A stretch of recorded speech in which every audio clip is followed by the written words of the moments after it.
Welcome to Real Estate Coaching Radio, starring award-winning real estate coaches and #1 international best-selling authors, Tim and Julie Harris. This is the #1 daily radio show for realtors looking for a no BS, authentic, real-time coaching experience.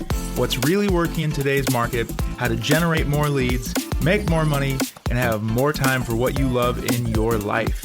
And now your hosts, Tim and Julie Harris.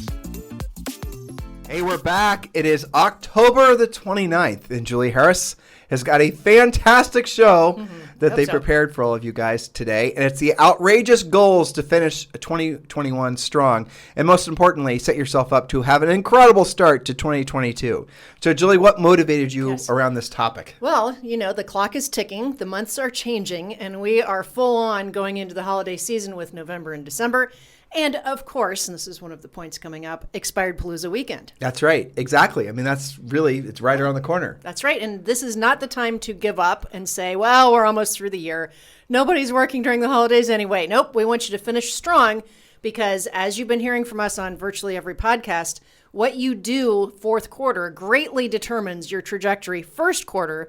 And if you screw up first quarter, it's awfully hard to get back on your feet. That's right. I mean, I think many of you listen to us every day. And the fact is we've been pleading with all of you for at least the past 2 months to really mentally, emotionally condition yourself that 2022 has already started. That way, when it does actually start, financially, you're already going to be ahead of the curve because you've got listings, you've got pendings versus doing what most everyone does. By the way, not just real estate agents, but small business owners. They wait until next year when the calendar flips over to actually officially start thinking about, the start of the new year, which means, to Julie's point, you're going to have to build a whole bunch of new momentum at the really the worst time of year to be doing it.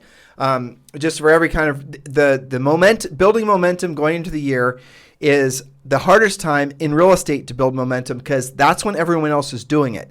You want to have an advantage. You want to have an edge on the game for next year, a jump start. And the best way for you to do that is to follow our instructions from today's podcast. And I remind all of you, if you've not completed your 2022 business plan yet, No. You know what? I got to change that SMS code. Yeah. We made it easy for you. Just text the word Harris, Harris. Text the word Harris to 47372. When you do, we're going to text you back a link. And with that link, you can download the Real Estate Treasure Map. It is your fill-in-the-blank business and life plan and something that absolutely every single one of you will want to finish immediately. If you are married, have a partner, do that with them. If you have kids, maybe even consider including them into the plan because that makes the plan a family plan and not just your own plan, which will pretty much lock in increase your likelihood of accomplishing those goals. So all you've got to do is text the word Harris, Harris, to 47372, and we'll text you back a link to download said business plan. Yes. So 2 fun facts. First one is there are basically 60 days left in 2021. Second fact, if you're lucky, there are about 28 work days left after taking out weekends and holidays. How many people are hearing those statistics and going, yay, only 28 work days? And how many other people are going, oh man, only 28 days? That's, That's right. What does she mean by that? You take out the weekends, you take out the holidays and run it backwards. So let's call today November 1st. So you got December. How many of you are going to be working all 4 weeks in December? Some of you will, I know. I mean, Julie did. Julie and I did when we sold real estate. Sure. But let's say most of you are going to be working maybe 2 weeks in December. And that means the last week in November, most of you are going to take at least a week off there. So now you're going to have 3 weeks in November. And for some reason, I took weekends out. Julie took the weekends out. And then always this week, really, and to next week sometimes, a lot of people take Halloween week off too. So I'm not even accounting for snowstorms and other stuff, or maybe you hopefully don't get sick. But, all I did was really take out some time for the holidays and the weekends. So for some people, you adjust down. Maybe you've only got 25 work days, and other people, maybe it's closer to 32. But taking out for holidays, I think I counted 10 days or so, plus the weekends and some of the holidays are mixed into that. That's pretty incredible, though. You've got about 28 days left. So the next question is, what will it take for you personally to finish strong? And I wrote down 10 points, and this might go into Monday. That's okay if it does. But let's start out with number 1. Take an assessment of where you actually stand today. What is your total number of active listings currently? Total number of pre-qualified and motivated buyers? Total number of pendings. What is the money coming in? Where do you stand today? And also the total number of active listings, but some of you already are working into the future. and you have maybe listing leads, people that are going to list with you. Make sure, listeners, you get those contracts signed. If you have people that have promised to list their house with you at the start of next year, you got to get the contract signed because they're going to be going to holiday parties. They're going to trip over other agents, and you could lose the listings that way. So get your contract signed. They also could fall in love with the house they want to buy this weekend and find their motivation. Yep. So don't just rest on your laurels and figure you're going to wait until January. You've got to be on top of that. Even if you have a projected launch date, you need to have those conversations. So point number 2, set goals for what you'll accomplish in the next 28 or so work days. New pendings, new listings, number of new appointments. And then think bigger. If your goals are clearly attainable, make them outrageous instead. It's okay to fall a bit short, but it's not okay to go through the end of the year goalless or with wimpy goals. So you've got 28 days, which is effectively, let's say, 3 to 4 weeks left this year to work. And Julie is suggesting that opposed to just like writing out the calendar, why don't you really drill down on those work days that you're going to be working the rest of the year? Really make the most of those days. And you're going to finish your real estate treasure map because you're going to text Stuart Harris to 47372. And let's say you discover through the real estate treasure map what your magic number of listings is. And you will then discover through completing the real estate treasure map, it's maybe 5 or it's 7 or in some cases it's 3. And I know, Julie, we're getting there. Julie always gets fussy when I step on her next point. I did that on accident, by the way. So the moral of the story is find out what your magic number of listings is, and that should be the same as the number of contacts you make every day. So if you determine your magic number of listings, the number of listings you need at all times to meet or exceed your financial goals, business and personal life, is 5, make 5 real contacts, voice to voice, person to person, every single day. That's what we're suggesting you do. When Julie gives you these numbers, if you do it along with the treasure map, it'll all make a lot more sense. That's right. So point number 3, after you've done that, consider adding 20% to your goals. If you think you need 3 actives, make it 4. If you need 3 of your 5 buyers to get pending, why not sell all 5 of them? So point number 4, consider that our expired palooza is happening this weekend. How many expireds will you actually have real conversations with?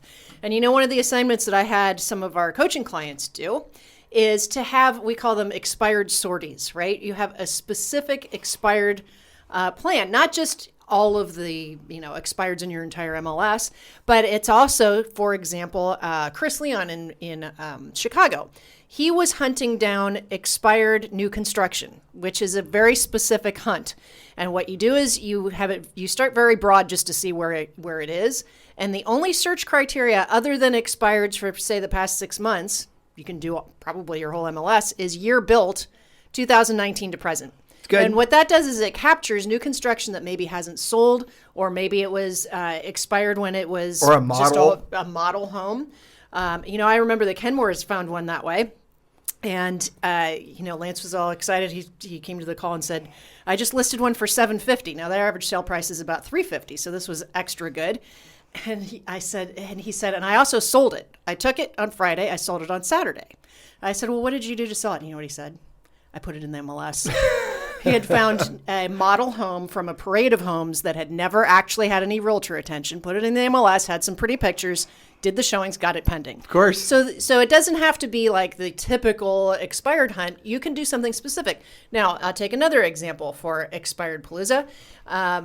Some of our coaching clients have the assignment of looking up where all of their listings have been that they've sold and looking for anything that's expired in that neighborhood for the past 2 years. Yep. Because they probably have familiarity with your sign. Maybe they went to your open house. Maybe they're already in your database. So not just expired hunting, but some real specific sorties. And not just houses you sold necessarily to either your buyers or listings that sold, any houses that sold, period. So don't listen to what Julie's saying, well, I didn't sell any houses where there's expireds and use that as your excuse not to do the work. Another listings did sell, buyers did buy. You can call that prospective expired. Now, what is expired palooza, just in case you guys are not clear about that? Right. That's whenever there's a change of the month at the same time there's a holiday. As much as you want to call Halloween a holiday. So that means that essentially, really yesterday, today, so the 20th, 29th, 30th, and the 31st, and really all of next week, there's going to be more expireds than there normally are because most brokers set their listings to expire at the first day and the last day of the month. Now, word to the wise, as you guys learned from our coaching program how to take more and more listings, don't have your listings expire at the first day or the last day of the month, and don't have your listings expire during what is effectively a expired Palooza weekend, because right now you're going to have this perfect trifecta of opportunity. Number one, people are going to be home. Well, first of all, it's the end of the month, beginning of the month. That's number one, so there's going to be more expireds. Number two, people are going to be home, not knowing their listings expired. And number three, because it's a quasi-holiday, the other agents will not be working. They're going to be out begging for candy. Exactly. Yeah, exactly. So you're going to have an opportunity to start calling the expireds. The sellers are going to say, a lot of them are going to not know their house expired, especially if you're the first one to call them. That's what Expired Palooza is all about. Those of you who've been thinking about dipping your toes in the waters of learning how to expire, you're going to need to know how to say what to say, how to say it. You're going to need to get our scripts. That's the whole point of becoming one of our coaching clients. So, Julie, I'll get back to your points. Yes. All right. So next we have number 5. What holiday/center of influence events are you committed to? Some of you, the answer is nothing. Some of you have been dodging that. Now, if you have COVID concerns, obviously that's okay. But, pending that, always say yes when people invite you to their holiday parties. It's great when somebody else is doing the party. Totally. Take advantage of that. Expand your center of influence. Use your Ford script.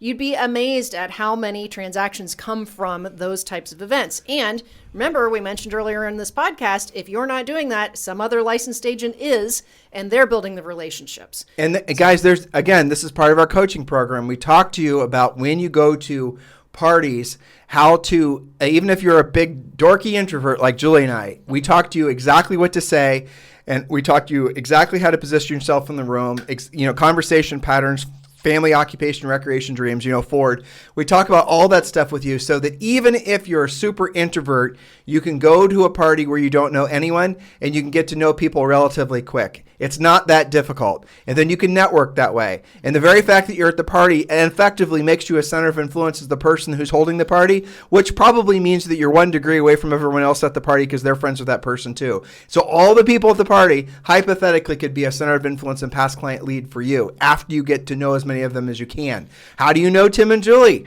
You're at Tim and Julie's house at a party. There it is. There's that common bond, and from there it's your game to lose. That's right. So point number 6, what if you spoke with 5 people, not just dialed, spoke with real conversations. What if you spoke with 5 people from your database every day of the 28 days that you've got left to work? Where would your business be going into 2021? I can guarantee you're going to have more leads, and you won't be able to look back going, well, I should have talked to my database. And Julie, I'm just curious, this time of year when they're calling all 5 of these people, what possibly should they be saying? Well, there's always the Ford script, but you can say happy holidays. Yep. You can say, you know what? I'm going to this event. There's a holiday bazaar happening down at whatever.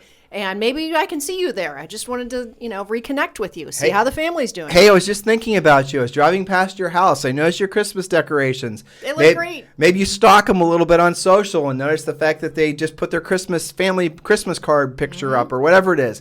There are so many reasons to call them. There are no reasons not to call them this time of year. That's right. And some of you, it is appropriate for you to be doing those events. I'm thinking about somebody like John Walkinshaw up in Canada. He does a huge holiday event at an actual Christmas tree farm where they do the holiday pictures for his past clients. It's awesome. Do you remember when you and I would do our Christmas parties in New Albany and we'd invite people?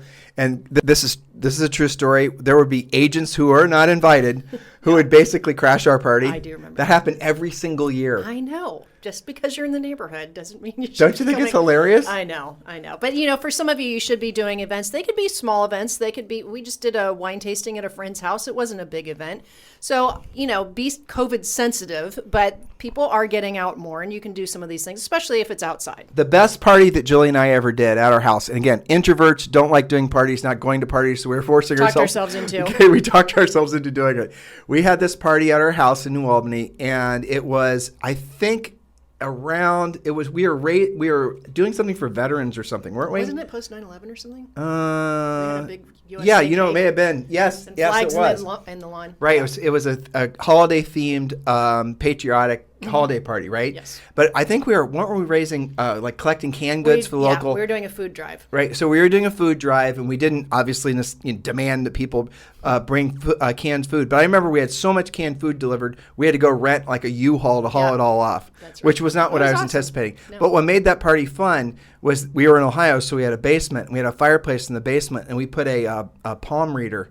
Right? We had a palm reader in the basement, and we had a pianist at the piano in the living room. And then the dining room was fun. And, of course, Coach Rochelle was there helping. Yeah. It was a great event. It was very cozy. And I don't know. Do you remember the line for the palm reader? I do. That was hilarious. insane.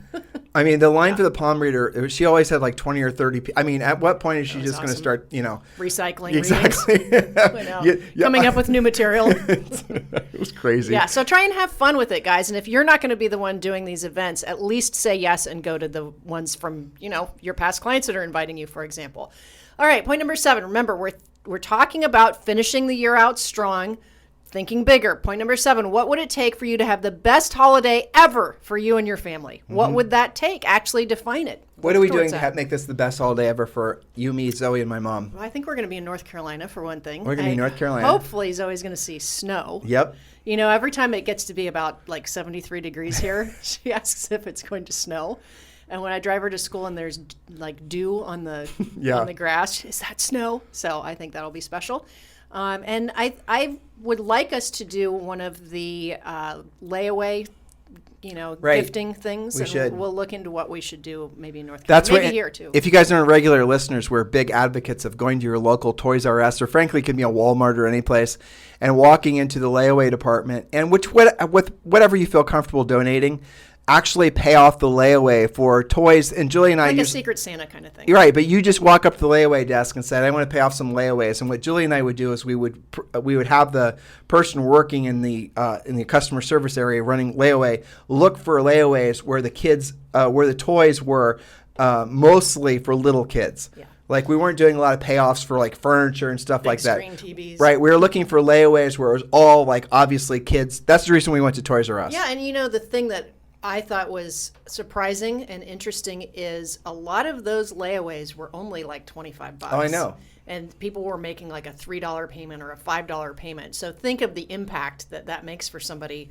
getting a surprise call from customer service that they can come and pick up their Christmas presents for their kids. Now, Julie and I were doing this way after we stopped selling real estate. We did it every year when we lived in Texas and all the rest of it. And we never asked, we actually insisted that the Toys R Us didn't tell them who paid it off, right? We just didn't want the recognition. It's a Secret Santa thing. It was a Secret Santa. But if you're in real estate, as all of you are, it might be a good idea for you to actually ask for the credit. And what the manager would often do, thinking that we wanted, essentially credit for it, is they would often ask if we wanted to have our names, essentially printed on some website or just all this other form of recognition, which we always declined. But you could actually, essentially create something out of this as a marketing thing. You could do a press release around it. You could have the store announce it. You could have the store announce it on the International Toys R Us website with a link back to your website. You could have the store manager announce it in the store. You could have a little handwritten card that you've written that goes to every single person whose layaway you paid for. You could create all kinds of goodwill. But Julie and I just did it anonymously. Yeah, I mean, for maybe $500, you could probably pay off 20 or 30 of that type of thing, depending on what you come across. Think about that, though, guys. That's really impactful. It is. Obviously, there's always going to be people that have more needs than an inability to pay for their toys.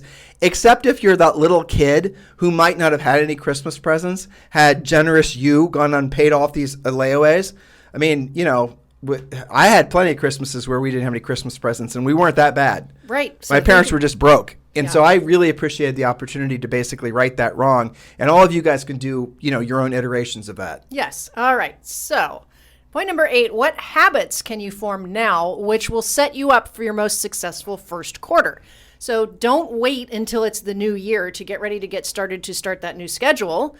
Form those habits right now. Remember, when we said 28 work days, we're not saying you've got to work every single day between now and the end of the year to have a really great finish, but to actually be productive on the days that you're calling work days.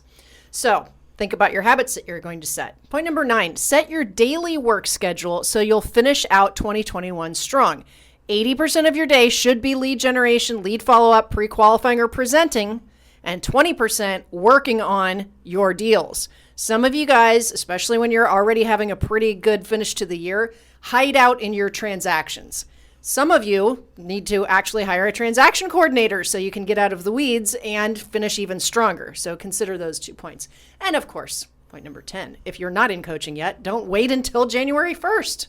That's right, guys. Go to timandjulieharris.com, click on coaching, and join Premier Coaching. And also, this is the perfect Christmas present.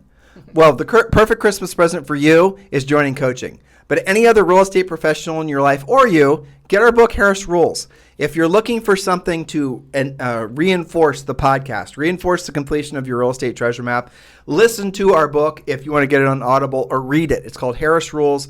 I haven't checked, but I think it's 500 5-star reviews on Amazon. It is available pretty much in every Barnes & Noble in the country, as well as any other bookstores that, frankly, are still open after COVID. I know. Which I don't know if there's any that are still open after COVID. But there's always Amazon. But there's always Amazon, right? That's the way to go. So Harris Rules. And so there you go. There's our 10 ideas. And those are great ones, Julie. Weekend listening. If you still haven't heard the interview with Peter Schiff, you can rewind to that. Make sure you get caught up that we did that this week. Day before yesterday. Yep. And our interview with the Navy SEALs. That was an interesting listen as well. This was a good week for podcasts, wasn't it? It absolutely was. So get caught up because we're off to the races. We will be deep in the holiday season after this weekend, after Halloween. And by the way, happy Halloween. And definitely, if you're a new listener, as you know, technically thousands of you will be every day, go back and Julie just said it. Listen to the interview we did with the Navy SEALs on Tuesday, Peter Schiff on Wednesday, and on Thursday, Julie and I summarized really the effects of inflation that you'll be experiencing. And I was just scanning CNBC, Bloomberg, and a couple other, normal consumer news sites, and the top of every single, Julie, look, we're going to go over to CNBC right now. Okay, ready? I did this about maybe an hour ago. NBC. Am I? Okay. All right, we're going to CNBC, and Julie's going to read the headline as soon as we hit the page. Loads right there. Labor shortage, supply constraints, inflation hold back economic recovery. And a whole bunch of other. Read this one. Bill Ackerman calls for the Fed to start raising interest rates as soon as possible.